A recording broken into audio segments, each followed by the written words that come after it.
Muy buenas, mis coleccionistas valientes. Hoy quería traeros un vídeo diferente. Siempre hablamos de billetes, y parece que la obsesión por la conservación mega perfecta de billetes que ya tenemos más que vistos es lo único que importa. Pero hay muchos más tipos de papeles atractivos, como este que os enseño. Y con mucha más historia. Y uno de los objetivos de este canal es despertar vuestra curiosidad con algunos temas que no son los que les interesan a la mayoría de coleccionistas y comerciantes. ¿Y qué es esto?, os preguntaréis la mayoría. Se trata de un boleto de lotería, de la lotería primitiva, la original, la que se originó en el siglo XVIII. Y como veis aquí arriba, este recibo está fechado en 1764. Vamos a hablar de este papel y de todo lo que le rodea en este vídeo. Quedaos conmigo porque vamos a aprender de historia, de juegos de azar e incluso de expresiones populares. Lo primero es comprender el contexto histórico. Esta lotería, que se llamó oficialmente la Real Lotería, y que algunos también llamaron la Lotería de Madrid, se creó por el Real Decreto de 30 de septiembre de 1763, a petición del Marqués de Esquilache. Y estaba inspirada en la lotería que funcionaba en Nápoles desde 1682 y que el propio rey conocía, por haber sido monarca también de aquella región. La Real Lotería surgió de las necesidades de la Hacienda Real para conseguir dinero para fines benéficos, como hospitales, hospicios y obras pías, de manera que no supusieran un gasto importante del erario del rey. Al menos ese era el propósito oficial. En realidad, el objetivo era recaudar más dinero para el erario del monarca, y eso se enmascaraba con dotar de caudales a obras benéficas, con tal de evitar que la Iglesia se mosquease. Y es que en 1728 el Papa Benedicto XIII le enfadaba tanto la situación en la península italiana que prohibió participar en juegos de azar bajo pena de excomunión. Así que desde entonces los monarcas que organizaban estas loterías tomaron nota y antepusieron el fin benéfico de manera formal con tal de calmar a la Iglesia. Jugaban sí, pero por una buena causa. Conflicto evitado. Los juegos de azar tienen tanta historia como la numismática. Se conocían en tiempos de los romanos, pero parece ser que tenían su origen en los asirios y los sumerios, que jugaban con los astrágalos de algunos animales, en el juego que popularmente se conoce como la taba. El astrágalo es un hueso que se sitúa en la parte final de la tibia y el peroné, cerca del talón. Los juegos de dados también tienen siglos y siglos de historia. En España no podíamos ser menos, y aparte de esto se jugaba y mucho a las cartas, con nuestra famosa y única baraja española. Tanta debía ser la afición del español medio a apostar para salir de la pobreza, que el rey promulgó el 6 de octubre de 1771 una pragmática sanción con fuerza de ley para prohibir los juegos de envite, suerte y azar. La idea era prohibir ciertos juegos incluso en el ámbito privado. Os podéis imaginar el caso que le hicieron. ¿Pero por qué lo hizo? Pues esencialmente porque quería que el pueblo se gastase el dinero en su Real Lotería y no en otras cosas. Textualmente, esta pragmática sanción decía: prohíbo que las personas estantes en estos reinos de cualquier calidad y condición que sean, jueguen, tengan o permitan en sus casas los juegos de banca o faraón, baceta, carteta, banca fallida, sacanete, parar, 30 y 40, cacho, flor, 15, 31 envidada, ni otros cualesquiera de naipes que sean de suerte y azar, o que se jueguen a envite, aunque sean de otra clase, y no vayan aquí especificados, como también los juegos de birbis, oca o auca, dados, tablas, azares y chuecas, bolillo, trompillo, palo o instrumento de hueso, madera o metal, o de otra manera alguna que tenga encuentros, azares o reparos, como también el de taba, cubiletes, dedales, nueces, correhuela, descarga la burra y otros cualesquiera de suerte y azar, aunque no vayan señalados con sus propios nombres. Agotador, ¿no creéis? De manera implícita el rey estaba diciendo: jugad a mi lotería y dejad de gastar el dinero en otras suertes. Por cierto, ¿conocéis algunos de estos juegos? Si es así, contádmelo en los comentarios. Siento una enorme curiosidad por investigar la mayoría de ellos, porque salvo un par yo no los conozco. Volviendo al tema, ¿en qué consistía la Real Lotería? A pesar de que en 1985 se creó la lotería primitiva nueva con unas reglas más o menos sencillas, la Real Lotería de Carlos III era bastante más compleja. Para empezar, se usaban 90 números, 90 bolas de marfil, y la extracción era de 5 números. ¿Os suena eso de 90 números? Sí, la lotería casera o el bingo, a la que todavía jugamos, sobre todo en Navidad o incluso en locales dedicados a ello, tiene un origen común con la lotería primitiva. Proviene de la tómbola napolitana, la que Carlos III quiso implantar en la península. Este tipo de juegos se extendieron con rapidez en los territorios de Sicilia y Nápoles bajo la monarquía hispánica, pero como ya he dicho antes, la Iglesia consideraba los juegos de azar como algo inmoral. En particular, el fraile Gregorio María Rocco, del que se decía que tenía más poder que el alcalde, el arzobispo o el propio rey, presentó oposición a estos juegos. Carlos III le tenía en buena estima, por lo que, tras varias negociaciones, acordaron que para no alejar al pueblo de la oración, no se permitiría este juego de la tómbola durante la Navidad. Las familias napolitanas se aferraron a esta costumbre de jugar y en las Navidades lo hacían en privado, en las reuniones familiares de esas fechas. Algo que ha perdurado hasta nuestros días y también en España. Los números se pintaban en un lado de cilindros de madera, mientras que en el otro se ponían dibujos que luego se usarían también en artes de adivinación e interpretación de sueños, la esmorfia napolitana. Los juegos tradicionales de bingo en España mantienen esta idea de los números sobre cilindros de madera. Un dato curioso es que en la lotería primitiva, tanto la española como en el antecedente italiano, los números se asociaban con nombres de mujeres, doncellas, según reza el manual. ¿Y por qué? Pues ni idea. Supongo que como una mínima medida de seguridad para que no fueran falsificables los recibos meramente con números. Esas doncellas provenían del Colegio de las Desamparadas, del Real Hospicio o del Colegio de Monterrey, y recibían una pequeña cantidad para su dote si su número estaba entre los extraídos. Quizá el hecho de incluir sus nombres era una cuestión también de dar un motivo para la beneficencia. Así que el objetivo primordial de la Real Lotería era que la apuesta coincidiera con los 5 números que salían. Hasta ahí parecido a la lotería primitiva moderna, pero como veréis más adelante, era muchísimo más complicada. ¿Dónde tenía lugar la ceremonia? La extracción de esos números se hacía en la sala del Consejo de la Real Hacienda, y debían estar presentes, según cita el Real Decreto, el gobernador del Consejo de Hacienda, 4 ministros de capa y espada, 3 togados y uno de los fiscales de Hacienda. También debían asistir 2 ministros del Consejo de Castilla. Con lo de ministros de capa y espada se referían a consejeros que no fueran letrados, en contraposición a los togados. El superintendente general de la Real Hacienda se encargaría del gobierno de la lotería y él decidiría quién sería su director. Por cierto, el primero fue José Pella, director de la Lotería Napolitana y que Esquilache trajo para poner en marcha la española. Y ya de paso, escribir un manual para que el españolito medio entendiera cómo funcionaba el nuevo invento. Igualmente se trajeron de Nápoles a varios posteros, los dueños de los puestos donde se vendían los boletos de la lotería. ¿Y dónde estaba esta sala del Consejo de la Real Hacienda? Pues en la plaza de San Ildefonso. ¿Os suenan los niños de San Ildefonso, verdad? Quizás sea una coincidencia que los niños del Colegio de San Ildefonso se encargaran de sacar los premios, pero el santo estuvo presente en la lotería desde el primer día. La primera participación de estos niños es en el sorteo del 9 de marzo de 1771. Pero ¿cómo se jugaba?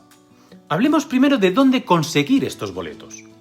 Según el manual de la lotería primitiva, en un principio, para hacer las apuestas tenía que irse a la casa de la dirección, que estaba situada en la calle de Santa María, cerca de los Capuchinos de la Paciencia.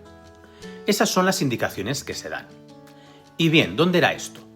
Este convento de la Orden de los Capuchinos estaba situado en la que actualmente es la Plaza de Pedro Cerolo, y anteriormente Plaza de Vázquez de Mella, Plaza de Bilbao y Plaza de Ruiz Zorrilla. Así pues, este convento estaba en la esquina de la calle de las Infantas con la calle de San Bartolomé.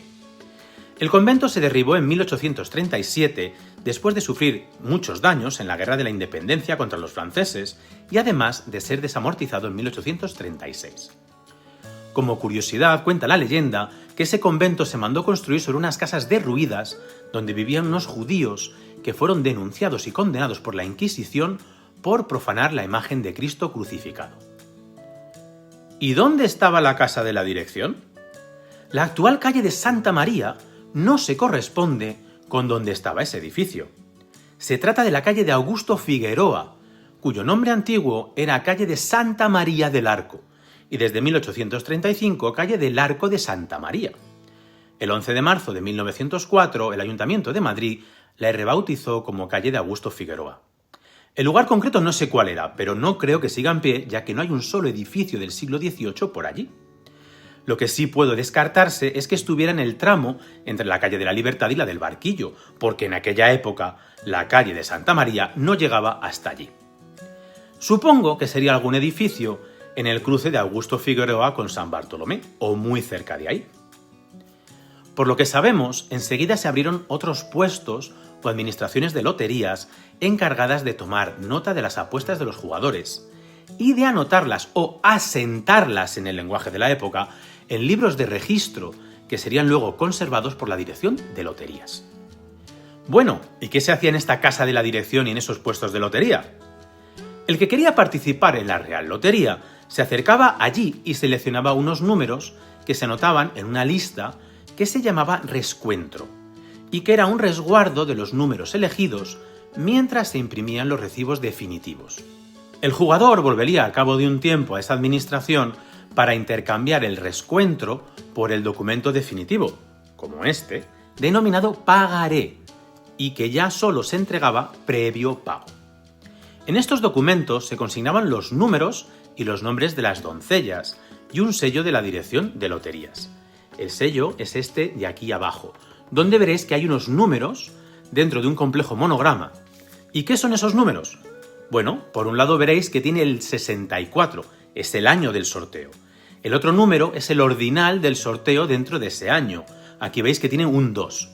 De ese modo, este sello nos indica que es un resguardo para el segundo sorteo del año 64, algo que concuerda con la fecha impresa al principio.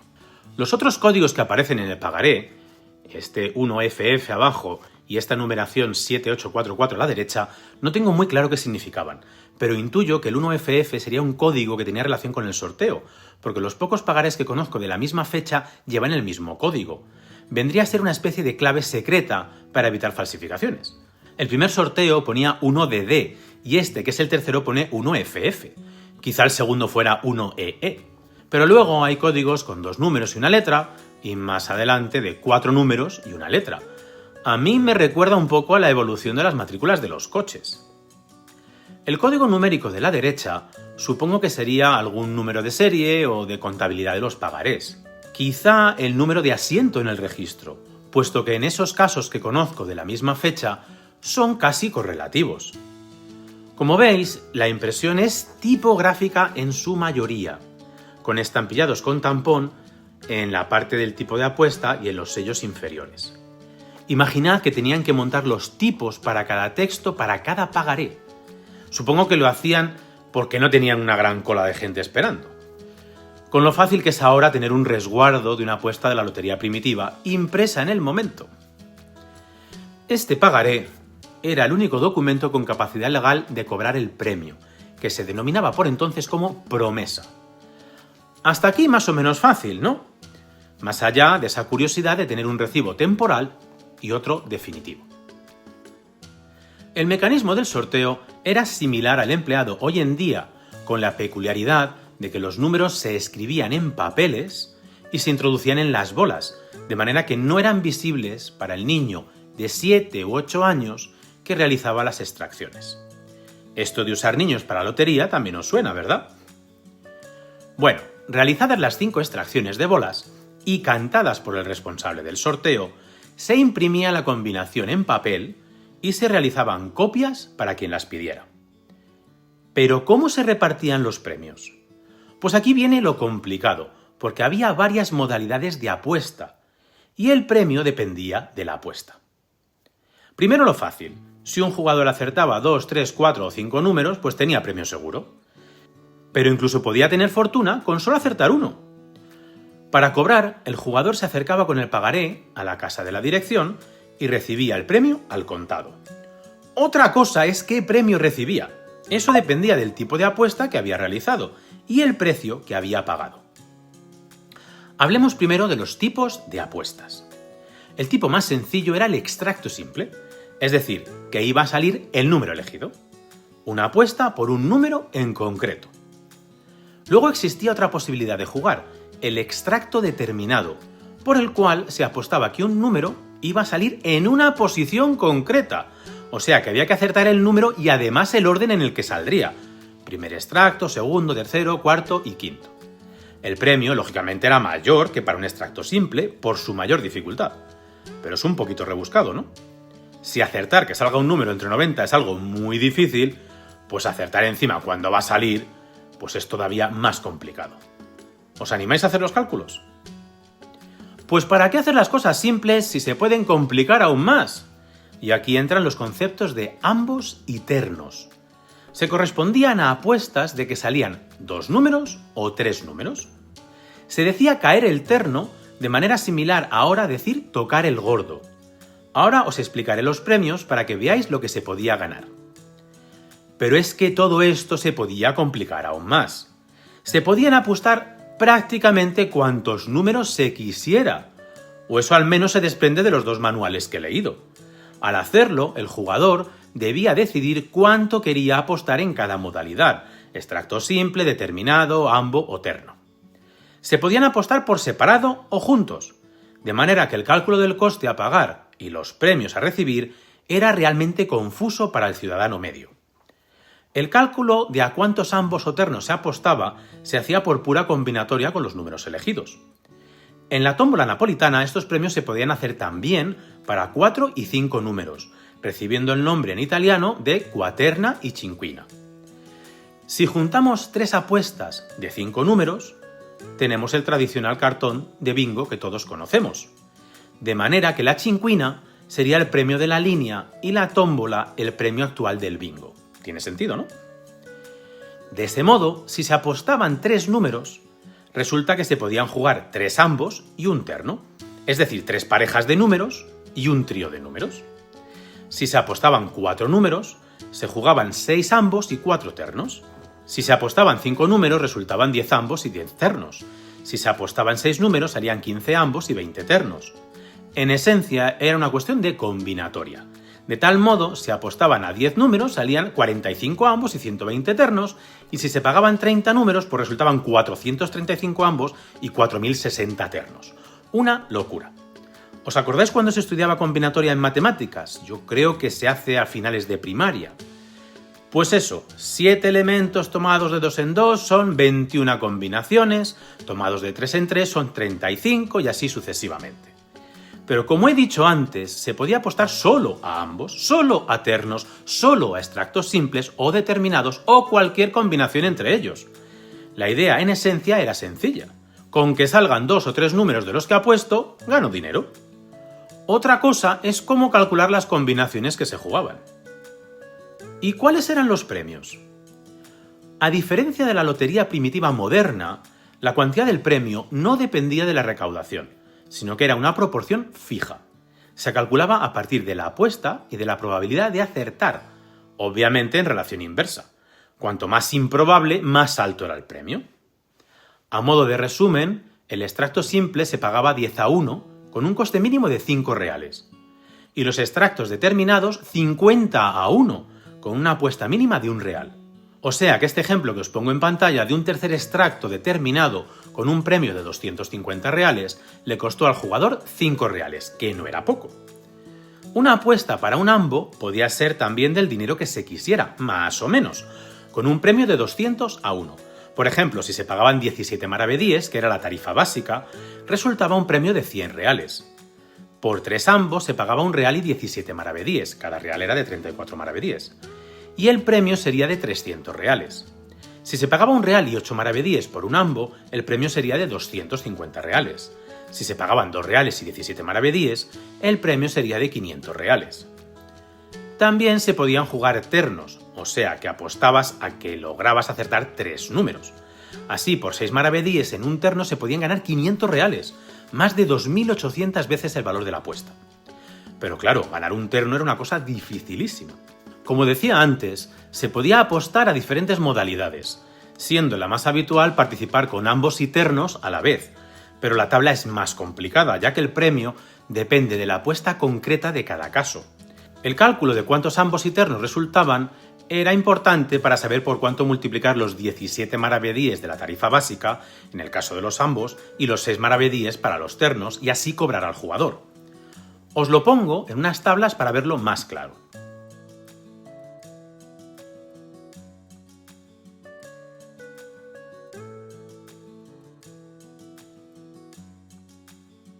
De manera que el resumen de premios era el siguiente.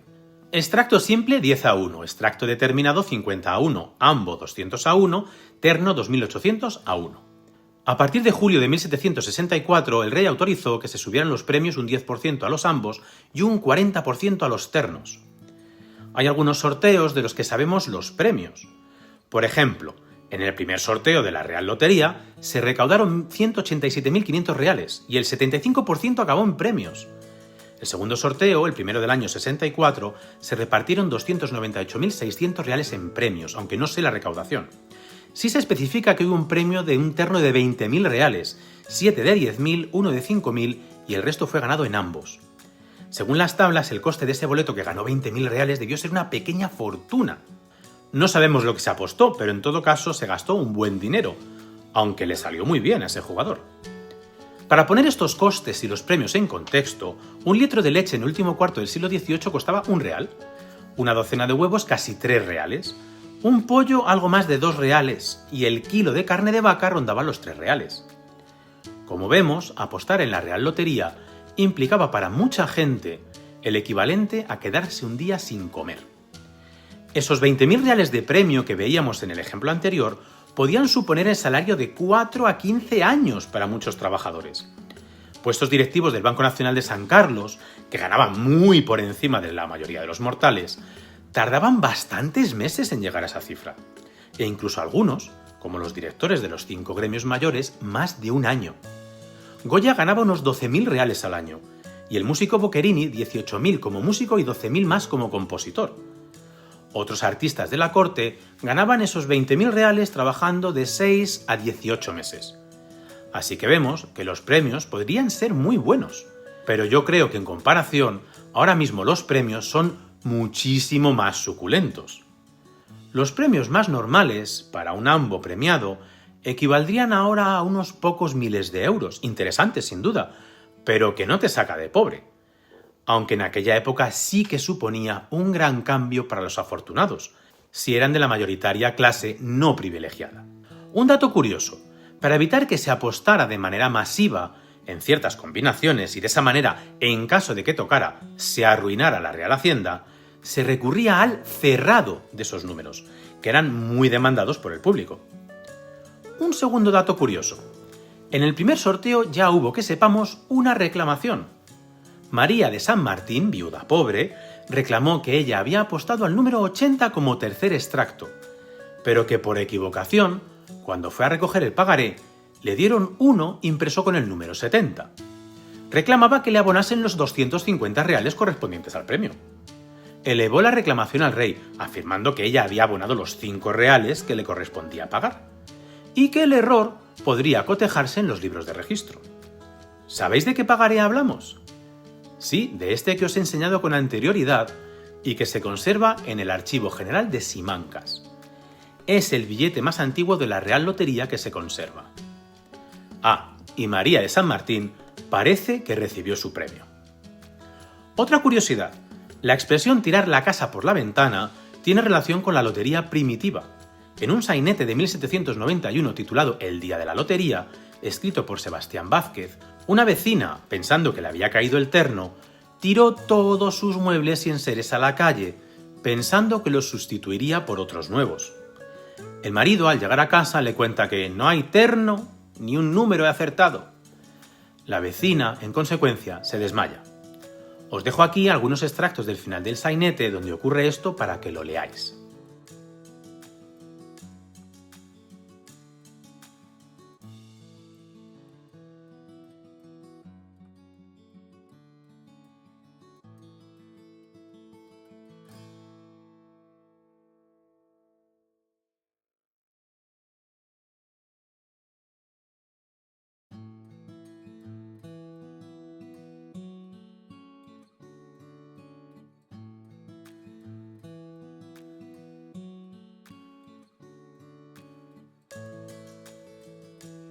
Volvamos al papelito que os enseñaba al principio del vídeo.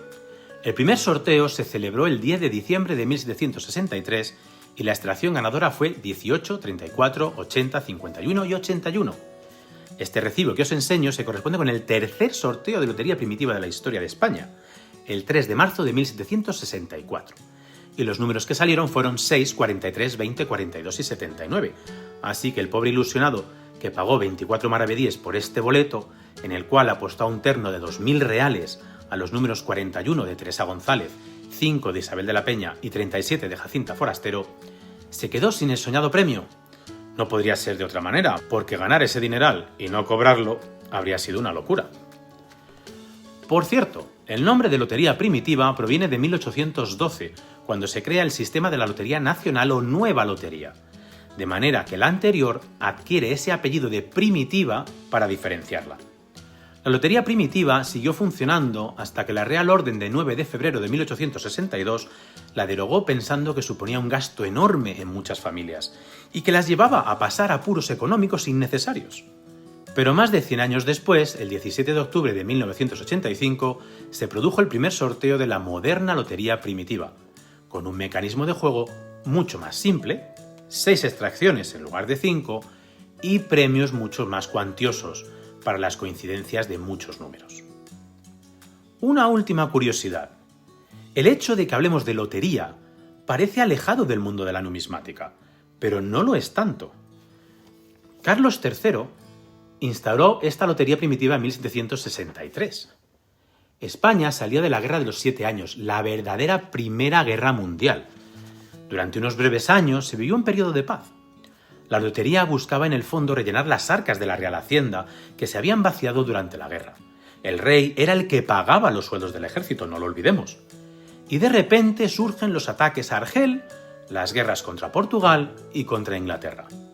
Los gastos militares se incrementaron enormemente y surgieron las iniciativas de Cabarrús, de los Vales Reales y del Banco Nacional de San Carlos.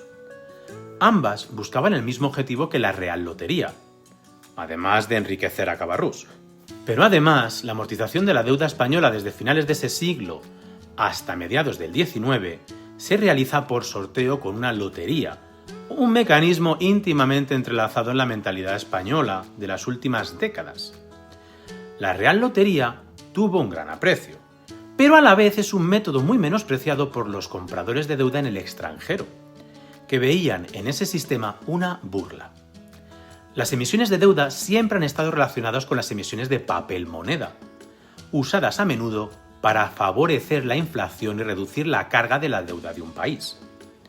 Además, aquí os dejo un ejemplo de una letra de cambio por 2.000 reales, librada por Loterías Nacionales, quizá el resultado de un premio a un terno como el que os enseñaba. Bueno, hasta aquí hemos llegado hablando de este papelito que me enorgullece tener en mi colección. Espero que os haya gustado esta historia.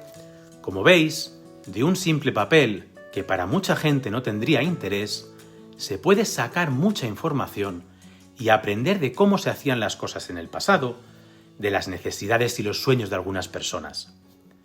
Si has llegado hasta aquí y te ha gustado el vídeo, por favor dale al like y suscríbete al canal. Nos vemos en el próximo vídeo.